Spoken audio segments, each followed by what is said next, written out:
Listen, it's time to unwind back to a better time. A Brandlove blast from the past. Do you hear it? In today's Brandlove episode, we're talking about the Internet Explorer. Yes, everybody's favorite old school nostalgic internet browser.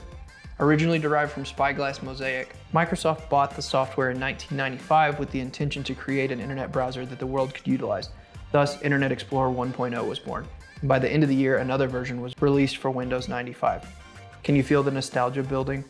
Version 4 released in September of 1997 and was shipped with Windows 95 and the latest beta version of Windows 98.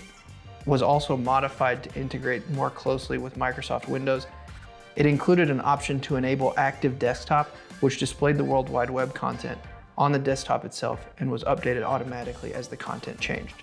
On May 7, 2003, Microsoft declared that Microsoft Windows Internet Explorer would cease to be distributed separately from the operating system.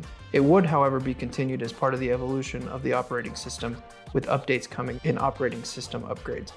Thus, Internet Explorer and Windows itself would be kept more in sync. Unfortunately, as we all know, one of the world's most prominent browsers at the time would have some stiff competition over the next decade and more or less become a fraction of what it used to be. Now on to the next segment, the good and the bad. The good thing about the Internet Explorer brand is that from 1997 to 2006 and 2012 to 2015, the logo was very iconic and stood out to many people. The use of the negative space doubling as a global rotation around the E is a solid use case indicating that the services were for the World Wide Web. Even color choices are strong and calming and very clearly represent what the brand is intended to service. Now moving on to the bad. With the transitional phase between Internet Explorer and Microsoft Edge, it's safe to say the Internet Explorer has had quite the fall from grace since its inception. It started off in a decent area by hearkening towards the past iterations of the Internet Explorer logo, but with the latest version of the logo went more in an abstract direction. For lack of a better term, it's shit.